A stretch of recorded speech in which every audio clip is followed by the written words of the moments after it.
कश्मीरी पंडितों का विस्थापन, सच के पीछे का सच। कश्मीर के इतिहास का एक बेहद दर्दनाक किस्सा। 1990 के जनवरी की वो दहशत भरी सर्द रातें शायद ही कश्मीर के पंडित परिवार भूल पाएंगे। बसे बसाए परिवार, घर बार, कारोबार उजड़ गए। सामने था केवल एक अंधकारमय अनिश्चित भविष्य।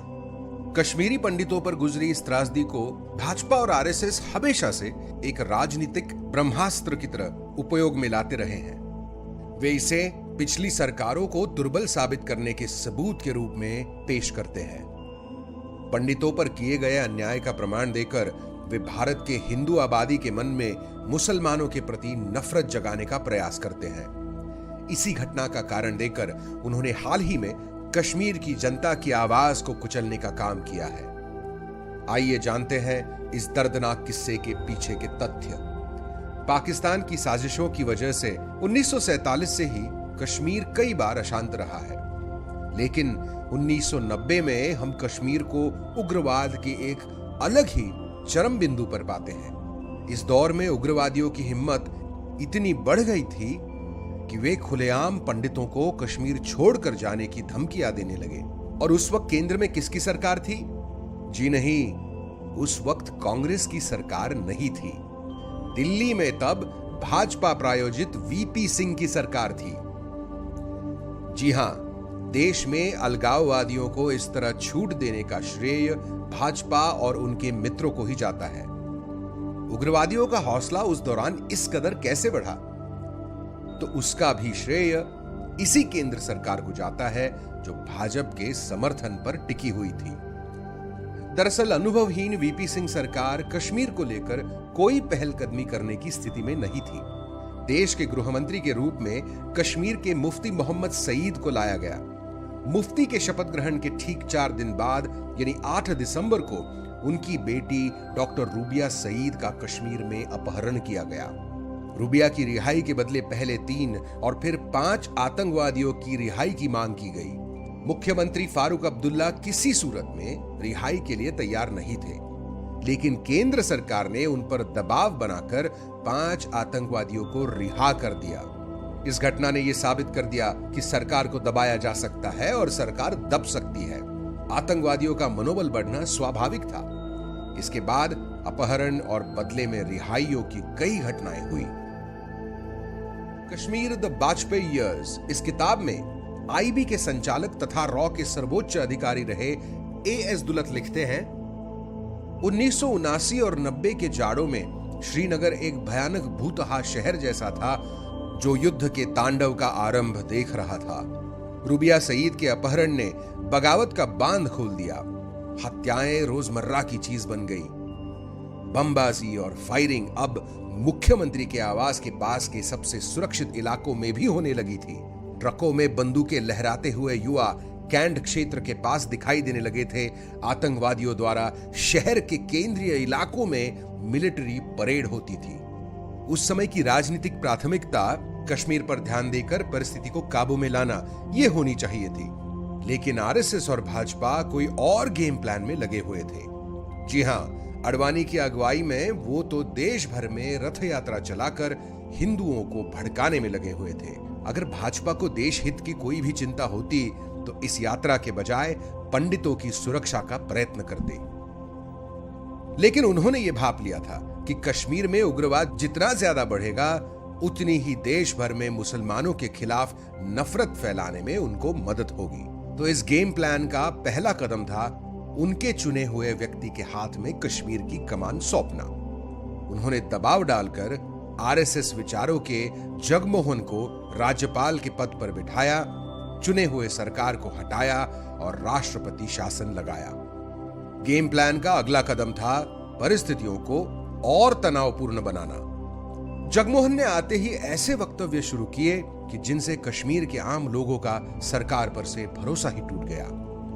जगमोहन ने अपने भाषणों में कहा, कश्मीर का हर मुसलमान आतंकवादी है। जब तक सारे आतंकवादी मारे नहीं जाते, यहां शांति नहीं बहाल होगी। इसके साथ ही लोगों पर सीधी गोलीबारी और आम नागरिकों की मौतों का सिलसिला शुरू हुआ। कश्मीरी जनता के गुस्से और असंतोष में एकदम से उछाल आया और अधिक से अधिक लोग भारत विरोधी जुलूसों में शामिल होने लगे। 1990 में कश्मीर गए जस्टिस तारकुंडे, जस्टिस सच्चर और विशेषज्ञों की टीम ने लिखा है, जनवरी 1990 में जगमोहन के आने के बाद भयावह दमनात्मक कार्रवाइयों से घाटी की सारी मुस्लिम आबादी भारत से कट गई है और उनका ये अलगाव अब कड़वाहट तथा गुस्से में बदल गया है। जम्मू और कश्मीर के मुख्य सचिव रहे अशोक जेटली कहते हैं, जगमोहन ने 5 महीने में वो कर दिया जो आतंकवादी 5 सालों में नहीं कर पाते। वास्तव में कश्मीर में उस दरमियान हिंदू और मुसलमान दोनों राजनीतिक कार्यकर्ताओं की हत्याएं लगातार हो रही थी। ऐसे में जरूरी था कि आतंकवाद से असहमत या उसके शिकार कश्मीरियों को साथ लेकर एक तरफ प्रशासन को मजबूत किया जाए और दूसरी तरफ ताकत का समुचित प्रयोग करते हुए आतंकवादियों का मुकाबला करें। लेकिन गवर्नर साहब ने उग्रवादियों द्वारा की गई राजनीतिक कार्यकर्ताओं की हत्याओं को मुसलमानों द्वारा कश्मीरी पंडितों की हत्या की तरफ पेश किया और फिर आया इस गेम प्लान का अगला कदम। जी हां, कश्मीरी पंडितों को घाटी से भगाना। कश्मीर के अभ्यासक और नेता बलराज पुरी बताते हैं कि उस दौरान लोगों की अगुवाई में हिंदू मुसलमान संयुक्त समिति बनाई गई थी, जिसका उद्देश्य कश्मीरी पंडितों का पलायन रोकना था। इसमें कश्मीर के पूर्व मुख्य न्यायाधीश मुफ्ती बहाउद्दीन फारूकी, एच.एन. जट्टू और गुलाम नबी हागरू थे।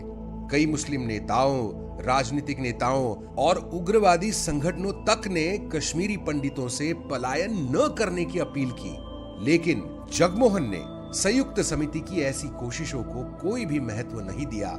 इसके विपरीत पंडितों को हिंदू राष्ट्र निर्माण की कहानी बताकर उन्हें पलायन के लिए प्रोत्साहित किया। कश्मीरी पंडित नेता संजय टिक्कू बताते हैं कि उस दौर में कश्मीरी पंडितों के एक प्रतिनिधि मंडल ने जगमोहन से मिलकर अपनी सुरक्षा के लिए गुहार लगाई थी, लेकिन जगमोहन सुरक्षा उपलब्ध कराने की जगह तुरंत जम्मू चले जाने पर जोर दे रहे थे। तवलीन सिंह बताती है, ये तो सच ही है कि जगमोहन के कश्मीर में आने के कुछ दिनों के भीतर वे समूह में घाटी छोड़ गए और इस बात के पर्याप्त सबूत है कि पलायन के लिए संसाधन भी उपलब्ध कराए गए। 18 सितंबर 1990 को स्थानीय उर्दू अखबार अफसाना में छपे एक पत्र में कश्मीरी पंडित के.एल. कौल ने लिखा, पंडितों से कहा गया था कि सरकार कश्मीर में 1 लाख मुसलमानों को मारना चाहती है, जिससे आतंकवाद का खात्मा हो सके। पंडितों को कहा गया कि उन्हें मुफ्त राशन, घर, नौकरियां आदि सुविधाएं दी जाएगी। उन्हें यह कहा गया नरसंहार खत्म हो जाने के बाद उन्हें वापस लाया जाएगा। इससे यह साफ साबित होता है कि आरएसएस ने अपने स्वयंसेवक जगमोहन को कश्मीरी पंडितों की सुरक्षा के लिए नहीं बल्कि उनको कश्मीर से भगाने के लिए ही भेजा था। और ठीक यही हुआ। जगमोहन के राज्यपाल बनने के कुछ ही दिनों में पंडितों का यह ऐतिहासिक विस्थापन शुरू हुआ।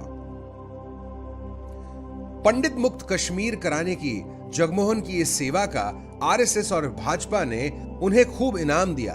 उन्हें वाजपेयी सरकार में मंत्री पद तक दिया गया। और हम ये भी न भूले कि कश्मीरी पंडितों के हालात पर चीखने चिल्लाने वाले आरएसएस और भाजपा ने वाजपेयी जी के 5 साल और मोदी जी के 7 साल में एक भी पंडित परिवार को कश्मीर में पुनर्स्थापित नहीं किया। और वो करेंगे भी क्यों? आरएसएस और भाजपा के एजेंडे के लिए तो ये जरूरी है कि पंडित वनवास में ही रहे। अगली बार जब भाजपा और आरएसएस किसी को आपका दुश्मन बताकर आपको सुरक्षा देने का दावा करे, तो इतिहास का यह पन्ना जरूर याद रखें।